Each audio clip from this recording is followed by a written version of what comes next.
Welcome to the Pickleball Fantasy Football Podcast. September 7th, 2016. One day before the NFL season begins. You guys probably just finished up with your draft. I'm Andy. And I'm Frank. Oh boy. Me and Frank just got done with the draft too. Oh yeah, it was fucking epic and wonderful. It was a debaucherous affair with many libations and much food and celebration and embarrassing toad hops and... Yes.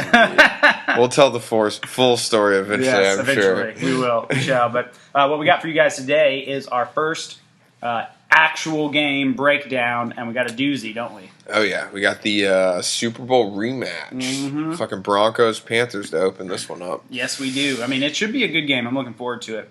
How's your feel about how the game is going to go, just in general? I think it's going to be... I think Carolina will get some revenge just because, I don't know, it's hard to say. The team's not that much different. It's not like Trevor Simeon's that much different than Peyton Manning at this point. Year. Yeah, at that year, yeah. So I think it's going to be pretty close. I think it's going to be a close game. I don't think there's going to be a ton of points scored. I really don't. Yeah, I mean, the Super Bowl score, if you forgot, was 24-10.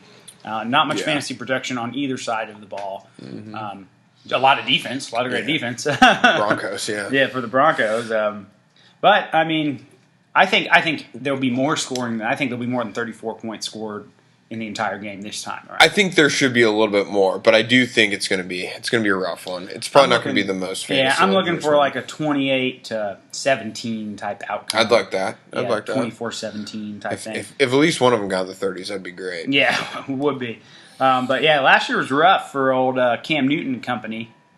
So I mean, that was just. It was just, that's why I was saying there wasn't much fantasy production on that side of the ball, period. I think the best performers were Jonathan Stewart, 29 rushing yards and a touchdown. Ooh. He added one reception for -1 yards. Nice. And then Ted Ginn Jr., 4 receptions for 74 yards. That was about it. Yeah. Shit. Yeah, that's rough. So we got Cam. He's our starting with the Panthers. It's going to be a tough game, but I think we talked about this earlier that if you drafted Cam Newton, you probably spent a third-round draft pick or so on him, so you probably got to play him. Yeah, I mean, I guess the question is, like, you probably paired him up with, like, Andy Dalton or Kirk Cousins. Yeah. If you honestly think that he was going to have the same game, I would sit him for those type guys because he had such a terrible game, like 265, 1 interception, 2 fumbles. But I don't think his game's going to be that bad this year. I don't think it will either. I think he'll get he should get 2 touchdown passes. Yeah. But a lot more than that. I'd say, 2 overall touchdowns, at least 2.5, Probably Greg Olsen and some rando. And run, maybe run for 1. Yeah. And, probably 250 yards in the air, another 50, just like he had in the Super Bowl, 50 yards on the ground. The difference, I think, this time around is more touchdowns, less turnovers. Yeah. So, I mean, yeah, you're right. I mean, I would start him. Okay. Yeah, I would start him too, probably just because you're not going to have a lot of other choices. Mm-hmm. The next guy we got is Kelvin Benjamin, a big wide receiver star a couple years ago, but didn't play last year, and apparently on a snap count. Yes, apparently on a snap count. I am having a hard time deciding between him and Arian Foster in our league, and I have no idea what to do. It's probably going to be a game time decision tomorrow for me. That's a rough one. I bet you pull the trigger. I bet you do. Well, you saying play him? Well, just because we've seen his pedigree. We've seen that he can put up wide receiver 1 numbers. He's missed a year, yes, but he is on a Super Bowl, playing caliber team. I think there's a chance this might be a little bit overblown. And if you just put him in your flex or something like that, if you can do that. I probably wouldn't play him as one of my top 3 receivers, but if it was a flex position, flex, yeah. He is your flex? Okay. I've got Tyler Lockett and John Brown ranked above him this week. Yeah, I would too. So, yeah, like I said, I'm going to play them above him, and basically, it's coming down to I want the upside with Kelvin Benjamin or do I want the solid points with Arian Foster, who, by the way, is playing Seattle. Yeah. I don't think Kelvin's going to get a ton of points. Mm-hmm. For me, it's more like could he get a touchdown? And that would make it worth it. So in a flex spot, but yeah, he's probably a guy you're going to sit if you got better options. But if you absolutely got to play him, you got to play him. He definitely can do it. We've seen him do it before. I just don't want to be kicking myself on Thursday night and Kelvin gets like 120 yards and 2 touchdowns. Like, Kelvin Benjamin's back. Yeah, and you're fucking furious because you didn't play him. Yeah, that's the ultimate curse right there. The next guy, I think this guy's probably maybe the most obvious one, Greg Olsen. Yeah, I mean, even last year, and it was a terrible game for him. He still got 4 receptions for 41 yards, which isn't great, but that's still like 6 points, in our league with half PPR. So not the greatest game, but he's proved that he needs to be played every game. Period. And he's all reliable on that offense. So I think I don't even think there's a whole lot of you probably spent a 4th round draft pick on him or so. Yeah, maybe 5th if you were lucky. Yeah, go ahead and play the guy. I would say play the guy as well with confidence. I mean, unless you somehow are dealing with getting a Travis Kelce on your team along with him, then I don't. Yeah. Unless that's the idea. And then you pulled up an interesting stat that Denver gave up the 12th most to tight ends. Yep, last year they did. So pretty favorable, actually. Yeah, so start him. So don't worry about the Super Bowl stats. Start him. I say start him with confidence unless you're deciding between him and Gronk. Absolutely. Next guy we got a younger receiver, Devin Funches, 2nd year. Devin Funches. I don't even know where to begin with him. I mean, I'm not sold personally, probably because I have Kelvin Benjamin. But yeah, I can understand that. I mean, he did get 4 touchdowns in his last 4 games last year, so there was that. But yeah, I mean, I still think this is a tough defense. They've got great cornerbacks. Akeem Talib will be out, but they're still a great defensive unit. I'd sit the guy this week, although don't be surprised if he somehow gets 100 yards and a touchdown. Exactly. Cause. I would say sit him as well. I just think there's better options out there with better matchups. There should be. You drafted him pretty late, probably. Yeah. You probably got him somewhere around the 12th, maybe. I would start James White in the flex above him. I would start Aaron Foster, those type guys. I can understand that. Even I don't even know, Will Fuller maybe. I mean, I just don't have much faith in him for this game. Not saying that will project itself out week after week, but for this game, I'd go with other flyers. Yeah, and I'd agree. So I would sit the guy. Yeah. Who do we got next? Jonathan Stewart. Sit! Yeah, I mean, I fucking hate him. I've never liked him. Somehow he was decent last year, but fuck him. I mean, you're right. We're both on the Jonathan Stewart hate train. And, he did have a touchdown in the Super Bowl. He added, like I said, 29 massive yards and a reception for -1 yards. And that's about the stat line that Jonathan Stewart is fond of, in my opinion. I'd expect a lot of games like that where you're like, oh, come on, please get a touchdown. Please don't let Mike Tolbert or Cam Newton snake your touches at the goal line.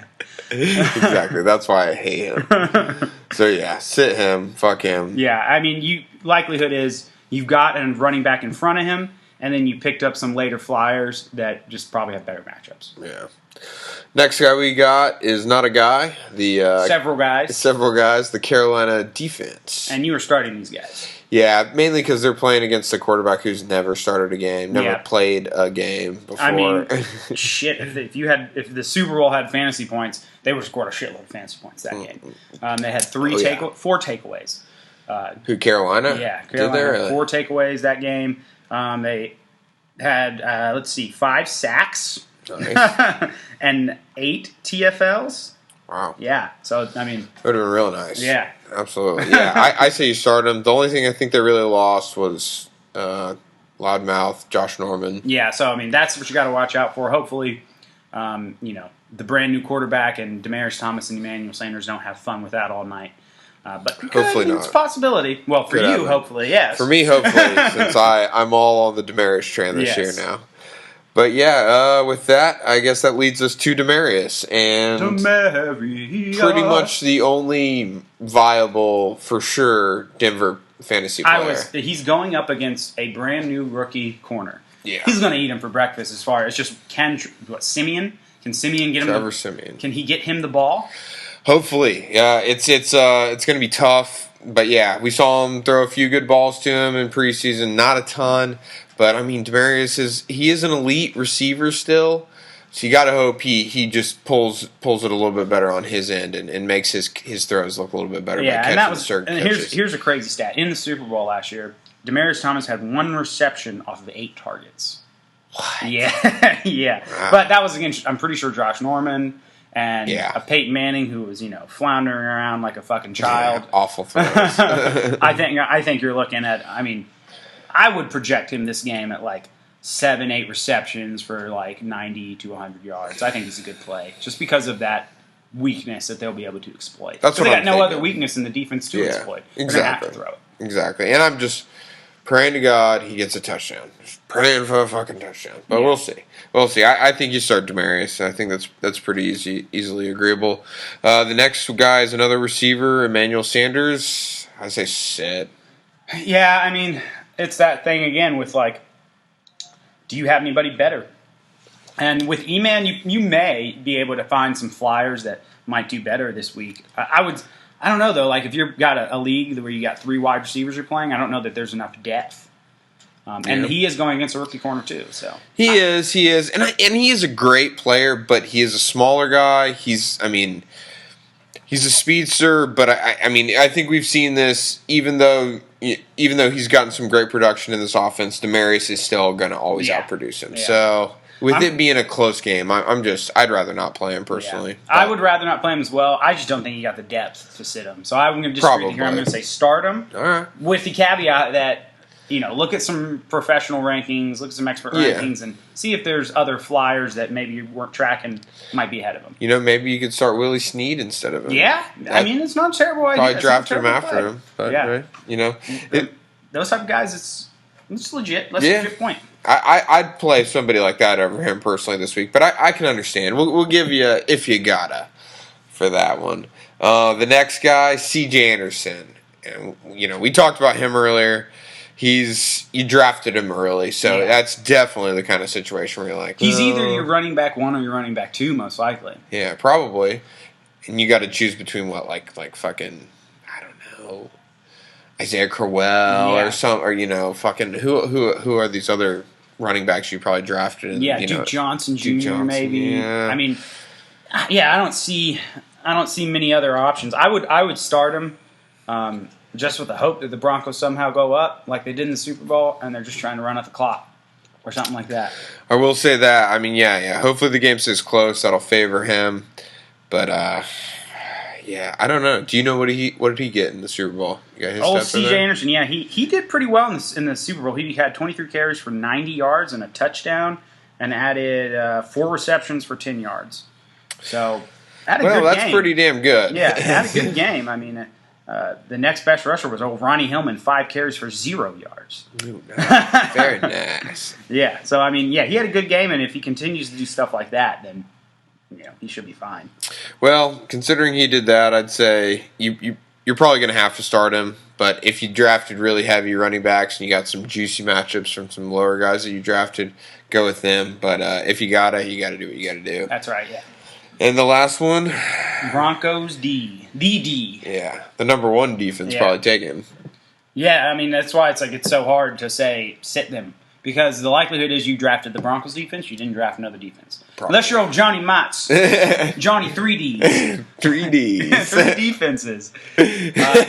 Johnny Motts in the league, old Johnny Pito Motts, had drafted 3 defenses: the Broncos, the Cardinals, and the Rams. Yep. So, good luck with that. No one should score against them. No one will. Yeah, you're right. Yeah, and I picked those fucking Rams up. So yeah, he did drop. He finally dropped one. Yeah, because he had to. How much did you pay for that? $2. $2. Nice.